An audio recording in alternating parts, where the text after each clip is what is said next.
Hey, what's going on, guys? From Gaming here, back into the video. Today's episode, we're taking a look at the Fury Warrior for Season 2 of The War Within.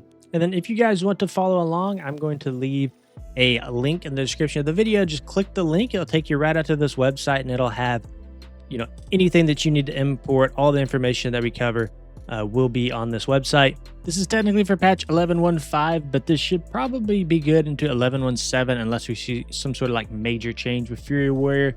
Just know that the talents might change as well, but most of the stuff in this guide should be accurate, even through that patch if you're watching this a little bit later. But just make sure you're going to Raider.io, looking at some of the top Fury Warriors and running whatever talents that they're running if you are watching this like several months down the line. But you should be able to still find this guide somewhat useful. So let's go ahead and quickly talk about the tier that Fury Warrior is in. They're currently C tier, and I do believe that this is the lowest tier DPS that we've made a guide for so far this season.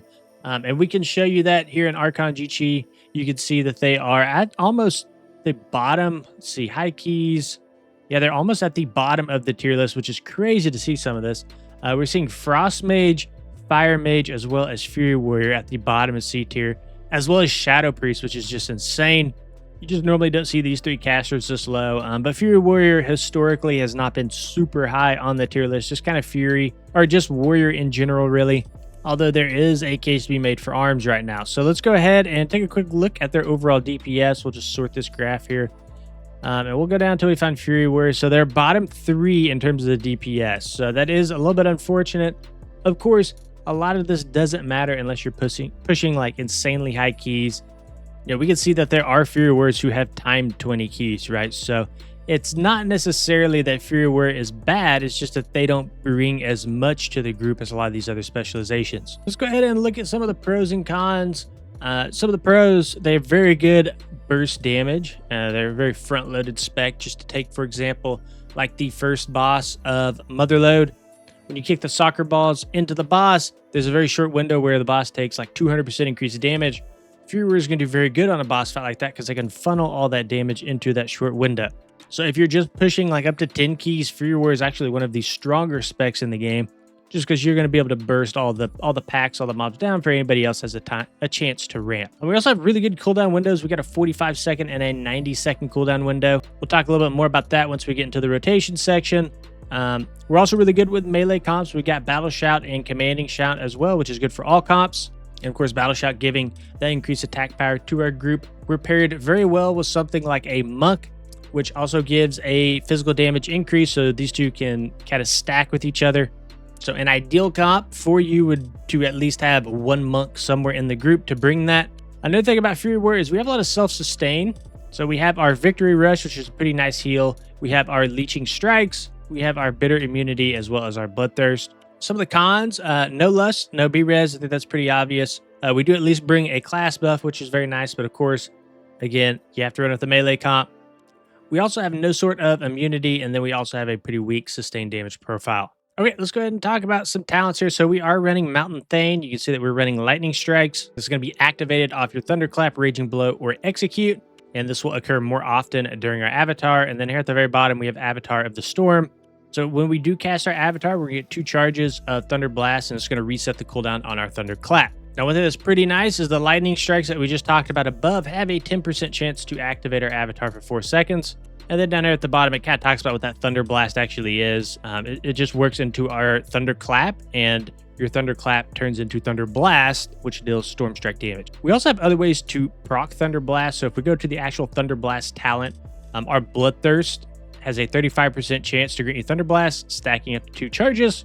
And then one thing that really makes our Thunderclap pretty strong is Crashing Thunder here. So Seismic Reverberations, Improved Whirlwind, Meat Cleaver, Barbaric Training now affect Thunderclap in addition to Whirlwind. So all those talents now that we can take apply to our Thunderclap. It's going to make it a very strong ability for us. Now, next, let's go ahead and talk about Recklessness. Is in the center of our tree here, 1.5 minute cooldown. So go Berserk, increasing all rage generation by 100% and granting your abilities 20% increased critical strike chance for 12 seconds. So this is one of our major cooldowns. Now, since we are taking Anger Management down here in the bottom right, every 20 rage that we spend will reduce the cooldown of our Recklessness, Blade Storm, and Ravager by 1 second. And then you can see we have a couple other talents down here that are just going to kind of funnel into Recklessness to make it a stronger ability for us. The next talent to talk about is our Improved Whirlwind. So Improved Whirlwind is going to allow our single target abilities to cleave up to 4 additional targets. So one thing that's really nice about this is your single target rotation and your AoE rotation are both very, very similar with, we have like one added step in it to where we have to press Whirlwind, right, to get this Improved Whirlwind buff. So that's one thing that's really nice about playing Fury Warrior. Another talent I want to talk about is our Ravager down here in the bottom, 1.5 minute cooldown. Throws a whirling weapon at the target's location. It's just going to do physical damage to all enemies in that location, and this is going to grant you 10 rage each time it deals damage. Now we're taking Unhinged right below it, so every other time Ravager deals damage, we're also going to be automatically casting a Bloodthirst. Another major cooldown I want to talk about is our Thunderous Roar down here. So we talked about earlier, we have like a 45-second window, a 1.5 minute cooldown window. So Thunderous Roar is going to play into that 45-second cooldown window. And we also have builds sometimes where we take Odin's Fury, which is also a 45-second cooldown. But right now we are just taking Thunderous Roar. This is going to apply like a bleed. And we're taking 2 talents to kind of beef it up. Uproar, which is going to reduce it down to that 45 seconds. And then Thunderous Words, which is going to make the targets hit by Thunderous Roar take 20% increased bleed damage and increase the bleed effect from Thunderous Roar by 2 seconds. Another thing I want to talk about that's very core to playing a Fury Warrior is your Enrage. So this is our Enrage right here. And when you are enraged, essentially, you're just going to do more damage. So you have different ways that you can enrage. You have it through like a talents, abilities. You can also proc it through your Bloodthirst. So Bloodthirst has a 30% chance to enrage you. Now, another way that you can enrage is through your Rampage here. And this is where rage generation becomes very important, because if you're not properly generating rage, you cannot get enough rage to press your Rampage, which means you're not enraged as much. So Rampage is pretty much your only spender. And the fact that it is at 80 rage means it is somewhat easy to overcap on rage. So you just want to be careful with it that, you want to make sure you're not starving yourself of rage. And at the same time, you're going to make sure that you're not wasting rage by overcapping on it. So with that being said, we're kind of getting into like rotational stuff. Let's just go ahead and bring up the single target and AoE rotation. So here it is right here. And again, the single target and the AoE rotation is the exact same. Now, the only difference that you're going to see relates to Improved Whirlwind. So I talked about earlier about how through this talent here, through Crashing Thunder here. So Improved Whirlwind is now applied to our Thunder Blast. So that means we don't have to press Whirlwind anymore. All we have to do is press Thunderclap to get that Whirlwind buff.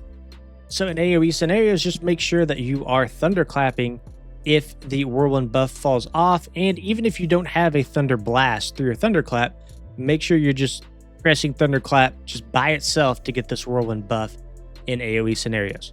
So going into it, kind of our opener, I guess, you want to Recklessness along with your Avatar. And this is pretty important because if we go back to Berserker's Torment here, activating Avatar or Recklessness grants 8 seconds of the other. So if you pop them both at the same time, they will both benefit from each other longer. As a big part of playing DPS is using your cooldowns effectively and using the right ones together. When you play Fury Warrior, you're going to make sure that you're using your big spenders all together so they can all benefit from the increased stats that you're getting. So you went to Recklessness into an Avatar into a Ravager. This is going to generate a whole bunch of rage for you, and then you can Rampage instantly and get that Enrage active. So once you are enraged, you want to Thunder Blast while enraged, right? So that we can get the increased damage from our enrage funneled into that Thunder Blast. If for whatever reason you don't have Thunder Blast charges and you just have Thunder Clap, then go ahead and use that if your Whirlwind buff falls off. You want to Thunderous Roar while enraged. So that is a key tip, right? You want to Thunder Blast and Thunderous Roar with the enrage buff. So that's just kind of a thought that you should have, right? If Thunderous Roar or Thunder Blast is ready to use, just think, am I enraged? If not, Rampage and get enraged before you use them. Now, this next line here says Bloodthirst once you hit over 85% crit or 35% health during Vicious Contempt. So what does that mean? So with our Bloodthirst, we have something that we're running called Blood Craze. So Raging Blow increases the critical strike chance of your next Bloodthirst by 50% until it critically strikes, stacking up to 5 times. So this is something that you should be tracking. And once you go over 85% crit, you want to make sure that you are bloodthirsting, or if the target is below 35% health and Vicious Contempt is up, then you want to make sure that you bloodthirst before you Raging Blow. Now, if either of these are not true, then you'll just continue to Raging Blow. And what you're trying to do is you're trying to build to that big bloodthirst. Then once Raging Blow goes on cooldown, really from here, you're just kind of doing filler stuff. Bloodthirst, Execute, and then a Thunderclap. So Execute will only become available once the target is below 20% health. Okay, that's pretty much it for the rotation. Fury Warrior does not have like an insanely difficult rotation. You just want to make sure that you're using the correct abilities during your enrage, right? Because it's really bad, for example, if you Thunderous Roar outside of an enrage. It's really going to take a big toll on your damage. Same thing with Thunder Blast. So enrage is something that you really, really want to track, and you want to track what abilities you're using during your enrage. That's one of the kind of key things. So going into consumables, pretty quick section here. I'm just going to kind of read some of this off. Flask of Alchemical Chaos, Algari Mana Oil, a Tempered Potion, which I'd recommend to probably macro into something like Recklessness. And even if you play something like Orc, I like to put my Blood Fury, my Tempered Potion, and then probably my biggest cooldown all in one macro. Going to give you that more upfront burst damage. Things synergize better when you do that. I truly believe it will increase your overall damage if you do something like that. Pretty standard stuff here, though, all the way down. And then we're running Quick Onyx. Mastery is a very important stat test, which we'll talk about here in just a bit. For our enchants, we're going Greater Rune of the Void Ritual in our head, Authority of the Depths in our weapon. A little bit of a typo here, but it's just one enchant of Winged Grace. So we are actually running Avoidance. We're not running Leech. Main stat chest. We're running Speed on the bracers, Defender's Armor Kit, Defender's March on the boots, and then double Mastery on our rings with Radiant and Curse. Our embellishments are going to be Dark Moon Sigil Ascension with Writhing Armor Banding. And then now let's go ahead and talk about our tier set a little bit. So just to read out the two-piece here. Your abilities have a chance to start a winning streak, increasing the damage of Rampage by 2%, stacking up to 10 times. Rampage has a 15% chance to end our winning streak. And then the force set, when you gain a stack of winning streak, you have an even chance to either cause your next Bloodthirst to deal 15% increased damage and have 25% increased chance to critically strike, or cause your next Raging Blow to deal 15% increased damage and generate 2 additional rage. So everything here is completely passive. This is not something that will alter your rotation or anything. So we're going to see very little impact from our tier set. Taking a look at the percentage gain, if we come down here to Fury Warrior and we go all the way to the right, and we take a look between last season's force set and this season's force set, you're looking overall at a 5% DPS gain. So, just kind of comparing that to the rest here, overall, it's probably got it probably has the worst DPS tier set.